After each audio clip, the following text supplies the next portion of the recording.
Livro de Juízes, capítulos 11 e 12. Jefté era um guerreiro corajoso. Era filho de Gileade, mas sua mãe era uma prostituta. A esposa de Gileade teve muitos filhos, e quando esses meios-irmãos cresceram, expulsaram Jefté, dizendo: Você não receberá parte alguma da herança do nosso pai, pois é filho de outra mulher. Então Jefté fugiu de seus irmãos e foi viver na terra de Tobi. Em pouco tempo passou a chefiar um bando de desocupados que se uniram a ele. Por essa época, os amonitas começaram a guerrear contra Israel. Quando os amonitas atacaram os líderes de Gileade, mandaram buscar Jefté na terra de Tobi. Venha e seja nosso comandante, disseram. Ajude-nos a lutar contra os amonitas. Mas Jefté lhes disse: Não são vocês os mesmos que me odiavam e que me expulsaram da casa do meu pai? Por que me chamam agora que estão em apuros? Porque precisamos de você, responderam os líderes. Se você nos comandar na batalha contra os amonitas, nós os proclamaremos governante de todo o povo de Gileade. Jefté lhes disse: Quer dizer que se eu for com vocês e o Senhor me der a vitória sobre os amonitas, governarei todo o povo? Os líderes de Gileade responderam: O Senhor é nossa testemunha de que faremos exatamente como você disse. Então Jefté foi com os líderes de Gileade e o povo o fez governante e comandante do exército. Em Mispá, na presença do Senhor, Jefté repetiu o que tinha dito aos líderes. Jefté enviou mensageiros ao rei de Amon para perguntar: Por que você saiu para guerrear contra a minha terra? O rei de Amon respondeu aos mensageiros de Jefté: Quando saíram do Egito, os israelitas roubaram minhas terras desde o rio Amon até o rio Jaboque e até o Jordão. Agora, devolva-nos pacificamente esse território. Jefté enviou a seguinte mensagem em resposta ao rei amonita: Assim diz Jefté: Israel não roubou terra alguma de Moabe nem Amon. Quando o povo de Israel veio do Egito e chegou a Cádiz, depois de atravessar o Mar Vermelho, enviou mensageiros ao rei de Edom e pediu: Deixe-nos passar por sua terra. Contudo, seu pedido foi negado. Então fizeram o mesmo pedido ao rei de Moabe, e ele também não nos deixou passar. Por isso, o povo de Israel ficou em Cádiz. Depois passaram pelo deserto, contornando Edom e Moabe. Acompanharam a divisa de Moabe a leste e acamparam do outro lado do rio Arnon. Em momento algum atravessaram o Arnon para entrar em Moabe, pois o Arnon era a divisa de Moabe. Então Israel enviou mensageiros a Seom, rei dos amorreus, que governava em Esbom, e pediu: Deixe-nos passar por sua terra para chegarmos ao nosso destino. O rei Seom, porém, não confiava em Israel o suficiente para deixar o povo passar por seu território. Em vez disso, mobilizou seu exército em Jaza e atacou Israel. Mas o Senhor, o Deus de Israel, entregou o rei Seom nas mãos do seu povo, que derrotou os amorreus. Israel tomou posse de toda a terra dos amorreus que viviam naquela região, desde o Arnon até Jaboque e desde o deserto até o Jordão. Como você vê, foi o Senhor, o Deus de Israel, que tirou a terra dos amorreus e a entregou a Israel. Por que então haveríamos de devolvê-la? Fique com o que seu Deus Camus lhe der, e nós ficaremos com o que o Senhor nosso Deus nos der. Acaso você é melhor que Balaque, filho de Zippor, rei de Moabe?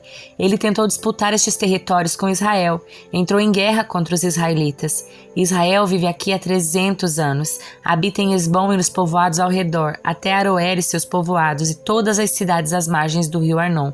Porque até agora vocês não fizeram esforço algum para rever esse território. Portanto, não pequei contra você. Pelo contrário, você fez mal ao me atacar. Que o Senhor, o juiz, decida hoje qual de nós está certo, Israel ou Amon. Mas o rei de Amon não deu atenção à mensagem de Jefté. Então o Espírito do Senhor veio sobre Jefté. Ele atravessou o território de Gileade e Manassés, incluindo Mispá em Gileade, e dali avançou contra os amonitas. Jefté fez um voto ao Senhor: Se entregares os amonitas em minhas mãos, darei ao Senhor o que sair primeiro da minha casa quando eu regressar vitorioso. Eu o oferecerei como holocausto. Jefté saiu com seu exército para combater os amonitas, e o Senhor os entregou em suas mãos. Ele aniquilou os amonitas e destruiu 20 cidades, desde Aroer até os arredores de Minite, chegando até Abel-Quedramim. Assim, os israelitas derrotaram os amonitas. Quando Jefté voltou para casa em Mispá, sua filha saiu ao seu encontro tocando tamborim e dançando. Era sua única filha. Ele não tinha nenhum outro filho nem filha. Quando Jefté a viu, rasgou as próprias roupas e gritou: Ah, minha filha, você acabou comigo. Trouxe desgraça sobre mim. Fiz um voto ao Senhor e não posso voltar atrás. Ela disse: Pai, se fez um voto ao Senhor, faça comigo o que prometeu, pois o Senhor lhe deu grande vitória sobre seus inimigos, os amonitas. Mas primeiro, permita que eu ande pelos montes e chore com minhas amigas por 2 meses, pois morrerei virgem. Pode ir, disse Jefté, e deixou que ela se ausentasse por 2 meses. Ela e suas amigas foram para os montes e lamentaram, pois ela jamais teria filhos. Quando ela voltou para casa, seu pai cumpriu o voto que havia feito, e ela morreu sem ter tido relações com homem algum. Por isso, tornou-se costume em Israel as moças israelitas saírem por 4 dias todos os anos para lamentar o destino da filha de Jefté de Gileade. Então, os homens de Efraim mobilizaram um exército e atravessaram o Jordão para Zafon. Enviaram a seguinte mensagem a Jefté: por que você não pediu nossa ajuda para lutar contra os amonitas? Vamos queimar sua casa com você dentro. Jefté respondeu: eu os convoquei no início do conflito, mas vocês se recusaram a vir. Não nos ajudaram na luta contra Amon. Por isso, quando vi que todos não viriam, arrisquei a vida e saí para a batalha sem vocês, e o Senhor entregou os amonitas em minhas mãos. Por que agora vocês vêm lutar contra mim? Os homens de Efraim responderam: vocês de Gileade não passam de fugitivos de Efraim e Manassés. Então Jefté reuniu todos os guerreiros de Gileade, atacou os homens de Efraim e os derrotou. Os homens de Gileade tomaram os pontos mais rasos da travessa do Jordão, e sempre que um fugitivo de Efraim tentava voltar para outra margem, eles o confrontavam. Você pertence à tribo de Efraim? Perguntavam. Se o homem negasse, eles o mandavam dizer Shibolete. Se ele era de Efraim, dizia Sibolete, pois o povo de Efraim não consegue pronunciar essa palavra corretamente. Então eles o capturavam, matavam no lugar da travessia do Jordão. Ao todo foram mortos 42.000 homens de Efraim naquela ocasião. Jefté julgou Israel durante 6 anos. Quando morreu, foi sepultado numa das cidades de Gileade. Depois que Jefté morreu, Ibzan de Belém julgou Israel. Ele teve 30 filhos e 30 filhas. Deu suas filhas em casamento a homens de fora de seu clã e trouxe 30 moças de fora do seu clã para se casarem com seus filhos. Ibzan julgou Israel durante 7 anos. Quando morreu, foi sepultado em Belém. Depois que Ibzan morreu, Eloã, da tribo de Zebulon, julgou Israel durante 10 anos. Quando morreu, foi sepultado em Aijalon, no território de Zebulon. Depois que Elon morreu, Abdon, filho de Hilel, de Piratom, julgou Israel. Ele teve 40 filhos e 30 netos que montavam 70 jumentos. Abdon julgou Israel durante 8 anos. Quando morreu, foi sepultado em Piratom, no território de Efraim, na região montanhosa dos Amalequitas. Livro de Jó, capítulo 25. Então Bildade de Suá respondeu: Deus é poderoso e temível. Ele impõe a paz nos céus. Quem pode contar seu exército celestial? Acaso a sua luz não brilha sobre toda a terra? Pode algum mortal ser inocente perante Deus?